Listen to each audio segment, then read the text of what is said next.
There's something that gets revealed through the human consciousness. And it's flowing like a river, it never stops.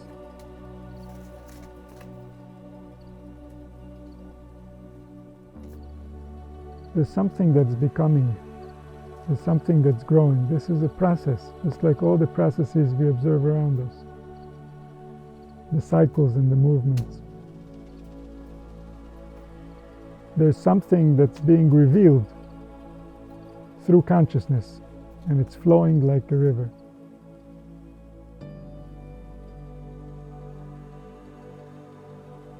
And that revelation is going to succeed.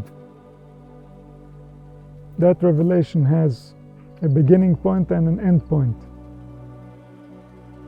However, in the process of it being revealed, we can assist the revelation, or we can become an obstacle to the revelation.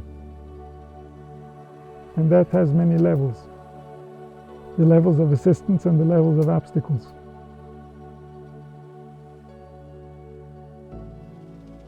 But whatever it is that's flowing within us, whatever it is that's trying to reveal itself, it will succeed. There's no question, there's no doubt.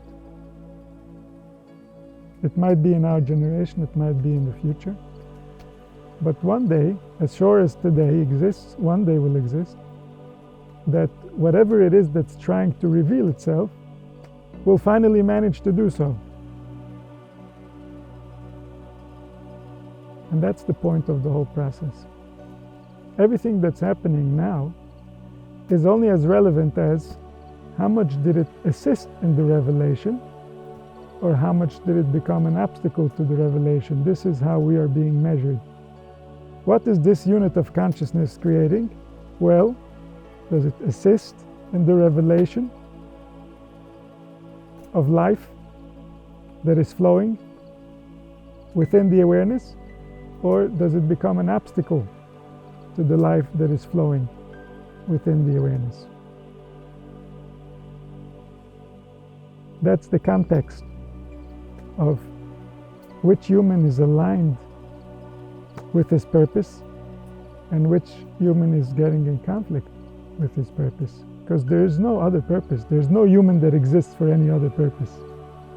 They're somehow assisting, or they are somehow an obstacle. And there are many levels. And there are different areas where we might be obstacles, and other areas we might be assistance. Because whatever it is that lives within us, whatever it is that's being revealed, has as many parts as we have. And so different parts might be serving the purpose, while other parts are objecting to the purpose. The head might be looking for the truth, while the heart is completely offended by the truth. Or the heart might be in love with the truth, but the mind has a completely fictitious truth.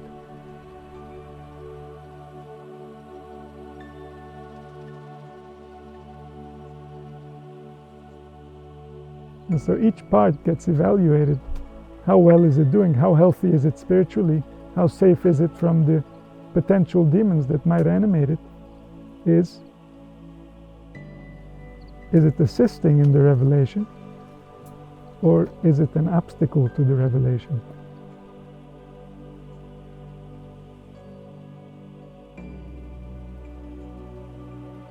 The revelation is not something that can be said in words. The revelation is the different types of consciousness. All the words will be experienced differently under the revelation. The revelation is a deeper commitment to what already is, because the one that's conscious within agrees that it should be so. And so that revelation, it changes the location in consciousness. So it's not something we can tell you, hey, these words and you'll know where to go. No, these words mean something different to each one of us based on where we are in context to the revelation. The revelation that certainly will happen. That's the purpose of the process. That's the cause.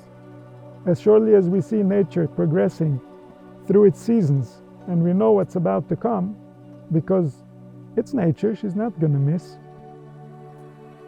She's been designed by the divine intelligence Everything is exactly in order. Everything will come out as planned.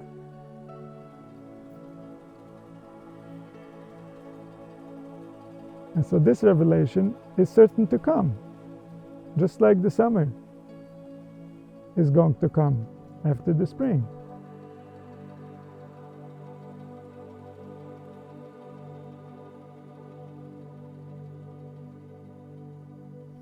And this revelation changes everything, because it's not the revelation of an idea, it's not words. It's a revelation of what consciousness was supposed to feel like, what was the experience supposed to be in this creature that justified creating this creature.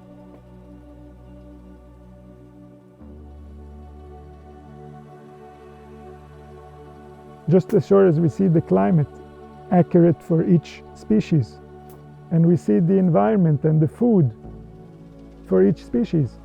Our species has special needs. Our species has more sensitivities. Those sensitivities need to be tended to in order for the revelation to take place. The revelation of what was the intention for this creature.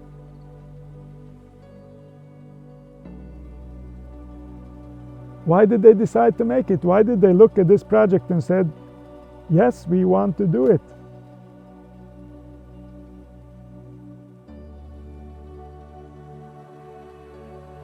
We is the whole cosmos.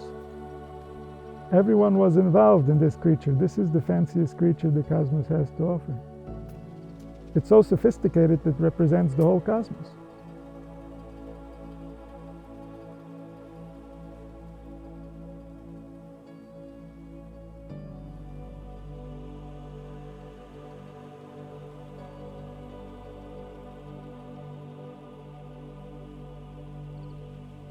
So this revelation that is certain to come, this revelation contains within it the instructions of how to be us, that we are lacking. And so until that revelation, we have a work to do. We have to prepare our awareness so that it won't be damaged by the revelation. We have to prepare our vessel to receive a revelation that puts life at the very center of the cosmos. It makes it more important than all that exists. If we want to have a revelation that makes our existence, makes human life more important than everything else that exists, then we have to prepare for it. Otherwise, when it happens, we won't be able to contain ourselves. If to us human existence is very low in value, that revelation will for sure not be able to sustain itself within our organism.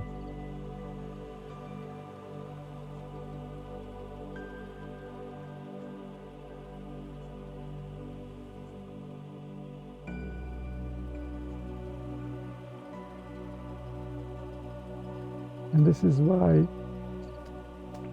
the revelation, the complete revelation, the absolute revelation that the consciousness, the awareness that's flowing within you right now wants to reveal to you, hasn't been conceived by anyone since the original man in the Garden of Eden. Even the biggest prophet didn't fully comprehend what consciousness is trying to reveal.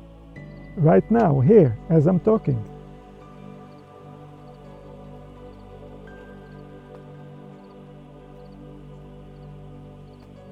Because no one was ready to receive that magnitude of the truth. To receive that magnitude of the truth, they would leave their body. And what is the truth? The truth is the importance and the realness of reality. Whatever it might be.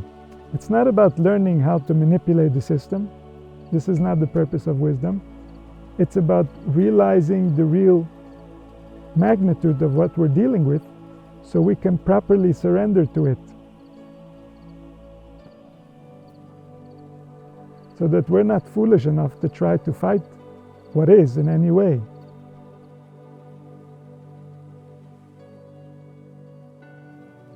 And then we unite with Him. What does that mean, we unite? Do we leave our bodies? No, we are still in our bodies and we unite with Him. How did we unite? Because we are Him. Then if we are Him, then we're not uniting. We were just originally there. But no, we're also uniting. How are we uniting? Because we align our will with His will. And so we are always Him, but if we want something else, within Him there is a stranger that wants something different. That stranger is going to make a problem.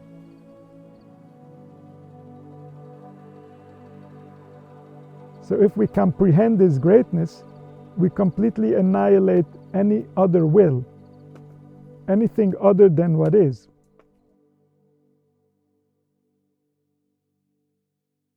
We can invest in ourselves in what is, and through us He can desire to make what is even better. This is when we place a will in front of Him. We say, Yehi Ratzon, may there be a will. We want to share our will with Him. We don't want to break away from His will. But if it will be His will, we would appreciate. But what already is, what He already designed, what He already chose, what He already made, the more we can realize His greatness, the more we can surrender our will. The more we surrender our will, the more we are a vessel for His greatness.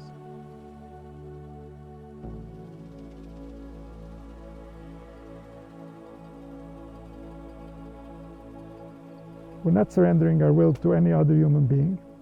We have to be very careful surrendering our will to a human being. We're surrendering our will to the greater will that designed all, that gave us the opportunity to have a will.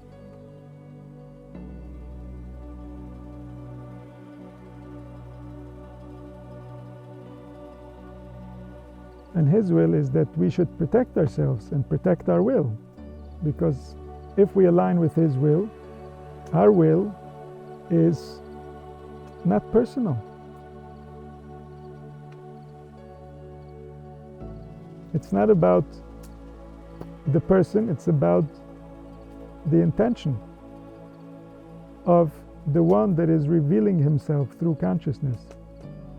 His desire should be fulfilled. This is the collective will. This is the will that's giving us life. If we can only align with it, then we will be filled with will. Then we can be ready for a revelation.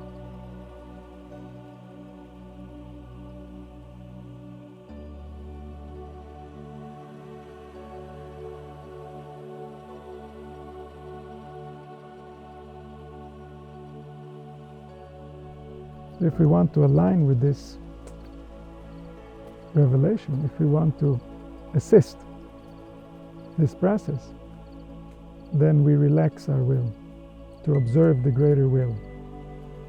And then we try to manifest the greater will.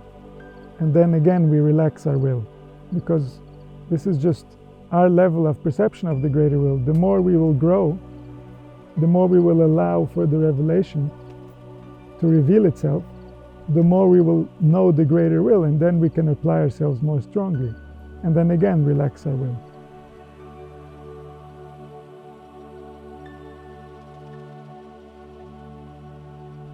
And so we don't lock into any future because we don't know what is the greater will.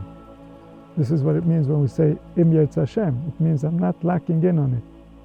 I'm open to what's going to take place, and I wouldn't mind that this should be the case. But if it's not the case, I'm with Him. I'm not with the illusion of what could have been.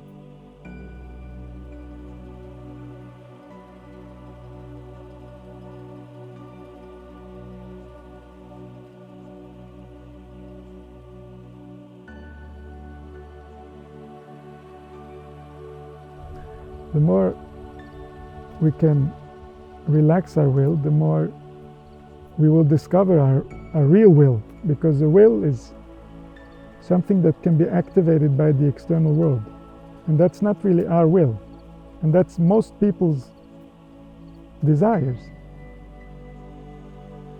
They invest their will, but they don't realize that they're investing their will in someone else's will. It's not their will. It doesn't belong to their soul. It's not coming from the revelation that's trying to express itself through them. It's an implanted will.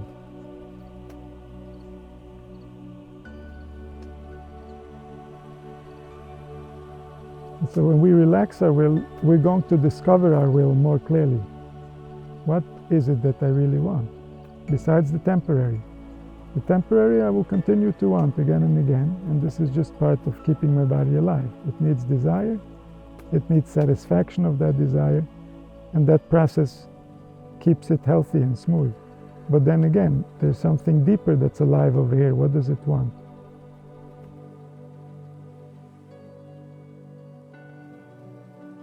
The more we relax our will, the more our will will become clear to us.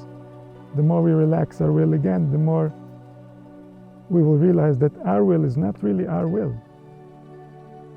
There's a collective will, there's just a way that it needs to be. That's most of our will. The other details are usually implanted. They're not really ours in the first place. They were passed by contagion from the population that suffers from any of these disruptions and obstacles that don't allow the revelation to flow. And hijacking our will is at the core of what derails us. We think it's us wanting, we want to do the right thing and be there for ourselves, and then we find out that it wasn't us that wanted, it's something that was running in us that's not us. Something came in from somewhere. Something we saw, something we thought, something, an interpretation of someone else. But then there are the wills that are based in the real will, the will that is the core will, that is the will of the presence that's revealing itself. That will.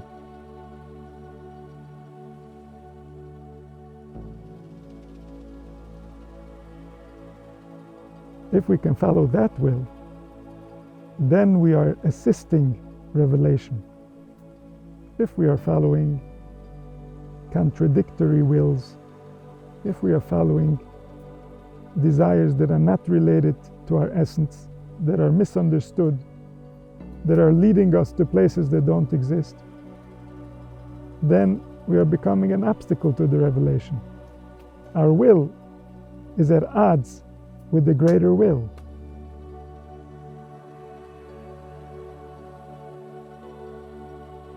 But if we relax our will so that we can assume the collective will, the will that is primary to our being here, the will that resides in all our souls, that will is the collective will. That will, the more we follow it, we assist in the revelation.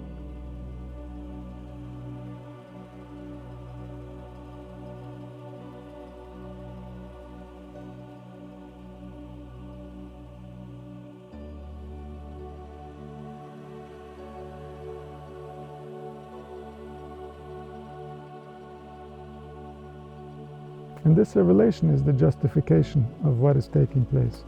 We ask, how can this happen? How can that happen? It can't. Only in context to the revelation and what that is, from that context, these things can happen. From that context, these things make sense that they can happen. Without the revelation, they will never make sense. They're not supposed to.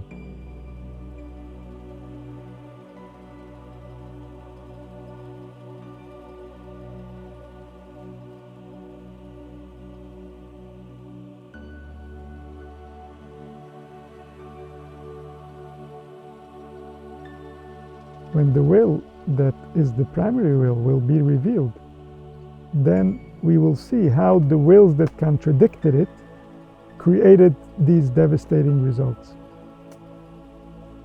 It will be obvious to everyone why what happened, what went wrong.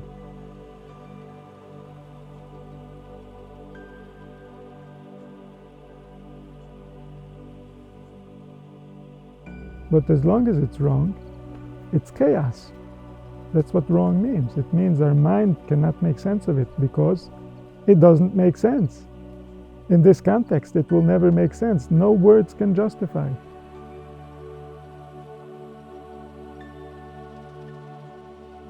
The context is not in the world of words. The context is a whole different consciousness.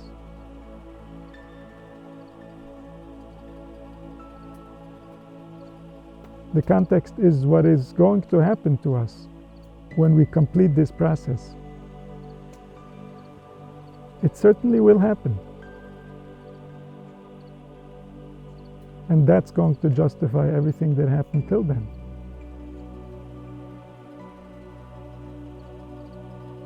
And those who will experience it will know it with all of their being. They will have no doubt.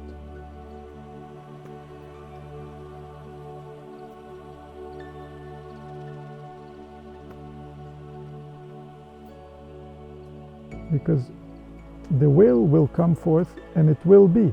And this is what we would want, this is what we would expect. We wouldn't expect the will to bend for anyone. And so those who went against it caused a lot of damage. And this is the glory that is going to be revealed, is the importance of this will and how much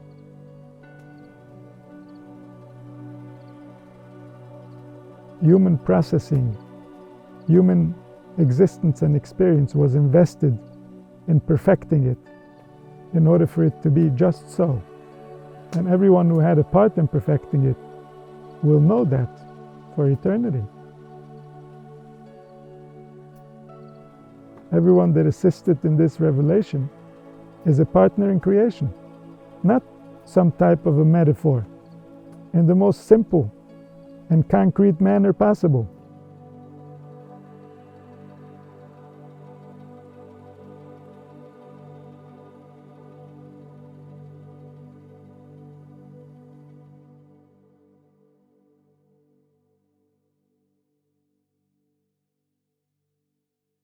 What's possible now will never be possible again once the revelation is present.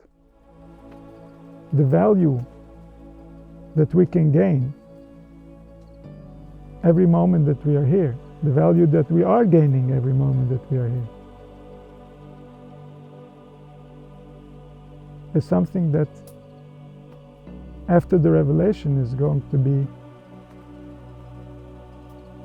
cherished like the most precious prize.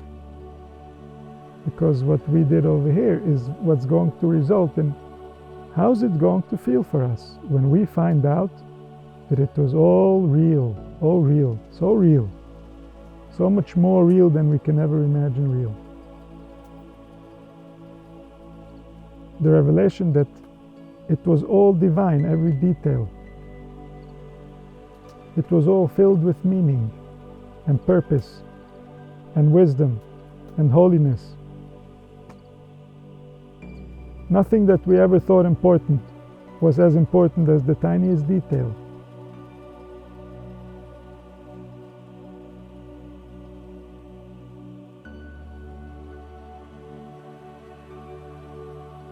The mind cannot comprehend. The mind has never contained that voltage of life. It's never tasted from that juice. But that juice is the reason why there is a mind that's going to eventually know how to taste that juice.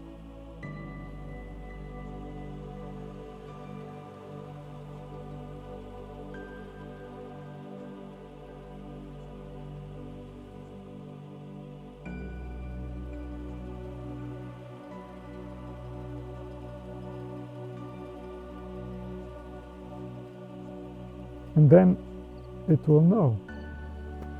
It will know, not in a way of debate, not because someone explained it. It's going to know because it's going to be filled with knowing. It's going to be so alive that it knows.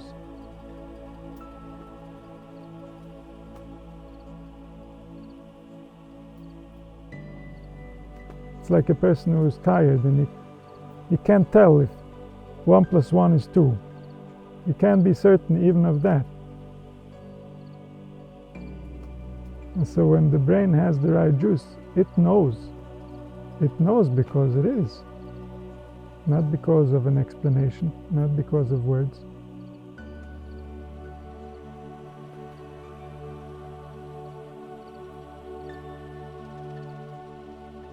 The revelation is not one of words.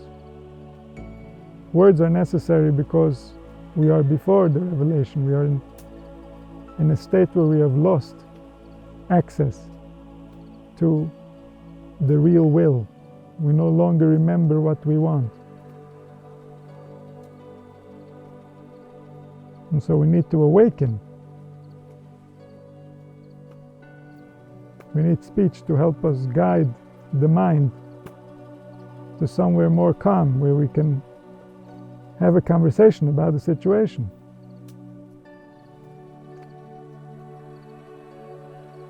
But the real revelation is not in words. The real revelation is a state of being. A state of being that's natural to our species. It's the way we were designed to be. It's the most special the universe has to offer. The most sophisticated, the most intelligent. And it can tune in to the entire cosmos as the angels sing and create each one their vibration, so together man can be.